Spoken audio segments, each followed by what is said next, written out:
And thus the legend was born of a monster that made monsters scared of it along with humans. That is what City Z is about. So I want to point out something that not many might have realized when it comes to anime onlys.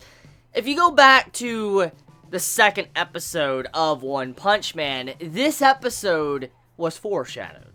Now, you're probably thinking, like, wait, what? What? You remember the fight with the bug woman when she came in and was sucking blood, and you had to where Genos was introduced, and he was trying to stop her, and then, Saitama met Genos met Saitama, and then, this entire relationship began. Well, you remember what Genos said? He's like, I detected the radius of this entire town, and there's no living being human in sight, and, only Saitama was around, and there was no human around, and I didn't see many actually question why there wasn't many around. I'm guessing everybody assumed that everybody evacuated out, but that actually was not the case. What really happened was that thanks to the legend of City Z, that is why the town was deserted. So it's pretty interesting how that episode was actually hinting out how the town was, but not many people actually realized that when they first sat down to probably watch that episode. Now, before I get any further, I need to actually talk about something because I know some might not know about it.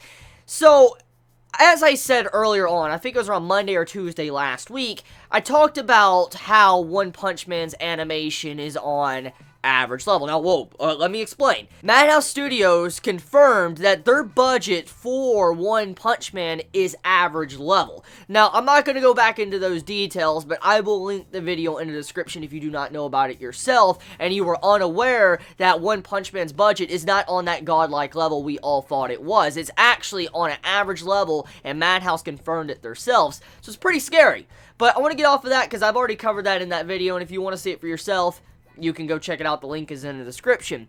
But now back into the episode. So the episode, besides building up the legend of the city, or Saitama is the one that's causing all the problems, the first part of the episode starts off with Saitama realizing what type of work he needs to do. He's just laying back, relaxing, not doing much at all. Well, when Saitama's walking from the grocery store, usually he's doing something because you have a monster trying to interfere with him and he just crushes that monster and then decides to use him as fucking food. Oh my god. Just like, he turns a monster. Enough said. So, Saitama, he's doing his norm, he's just sitting around, doing nothing, and he's just, found out that since he's a C-class hero, he has to do a weekly report. He has to do hero activities every week. If he doesn't, his name will be removed off the registry to where he won't be a hero anymore, which is pretty bad, because, after going through all the issues of last week's episode, even though it was easy, but after going through the issues of going through the trouble to sign up, I don't think he wants to fail that and fuck up. So right now, he's having to try to do anything he possibly can each week. If it means helping out this granny that got her purse snatched, to helping a granny across the road, to probably getting a cat out of the tree. There's many ways to look at this for hero activity. It's not always about just beating the shit out of monsters. So, Saitama knows this, but it's pretty funny seeing the struggle of such a powerful character. Because let me point this out. As we all know, Saitama, he's ungodly. Like, you might as well consider him the Superman right now in this series. He's ungodly. Like, his strength, you cannot match it to anything.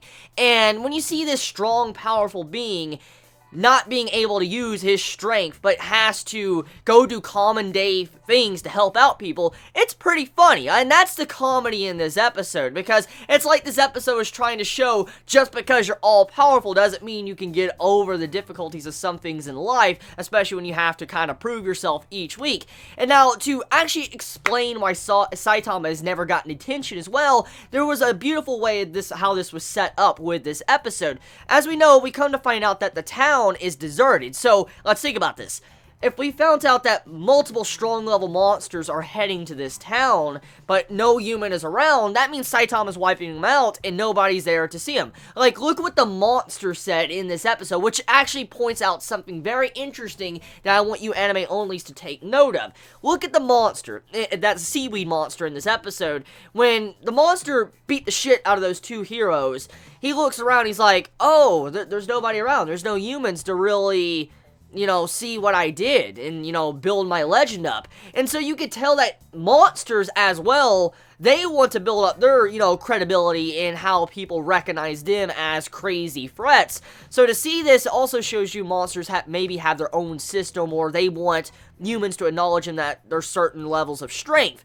And to see how that was done, that's exactly what could be said for Saitama. He comes around, he wipes out monsters like the seaweed monster, but nobody's there to see him because nobody is usually there. So yeah, very ironic, but also, even though Saitama's built this legend up around the city, it's not attached to him because nobody knows it's actually him doing that type of shit. And the heavy damage we saw on the building in this episode, that was actually Saitama, as we can assume, because you see the seaweed on the ground, and when you see it to how that was done, like the monster's dead, and then the building's kind of destroyed. Now, that was changed just a little bit, and I remember in the manga, it was made more for comedy. You had it to where the seaweed monster had all of his seaweed just plucked off, and he was kind of alive, but that's nothing too major. I guess, once again, they're still going with the theme of just, showing that Saitama is just that damn powerful, which he is that damn powerful, so I'm glad they're actually doing that.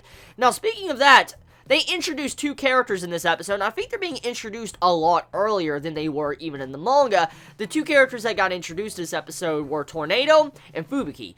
Oh my god, the best girls of the series got introduced, and I'm just so fucking happy to see Fubuki in the anime flesh. Oh my god, I'm just so glad to see these two characters animated and getting to hear the voice actors. I just cannot wait to see them in action. So, I'm going to ask anime only. So far, what's your impressions of Tornado, the green hair girl, and then what's your impressions of Fubuki, the one that looked like it was running some form of mafia? I'm not going to spoil nothing, but what do you feel about these two characters that were introduced? Because they're really cool, they're interesting, and look forward to them in the future, but I want to hear your impressions overall, anime onlys. What do you feel about them? Now, last things I want to cover before I end this video, how do you feel about that Sonic fight to where you had it where Saitama just bit his fucking blade in half, it shattered, hit the damn ground? Oh my god, that was just too fucking badass. And then Sonic's just, attacking the walls and stuff, trying to, make it to where Saitama is provoked into taking him down, which Saitama eventually does. But it was so funny just to see how that was done, but also how Saitama's like, stop it, man, stop it. And then he just stopped him and he hit the ground. So, I mean, tell me your thoughts about that, like, rematch of Sonic versus Saitama. And yeah, I love you all so much. You have a wonderful day or night wherever you live. Please be safe. Chibi out.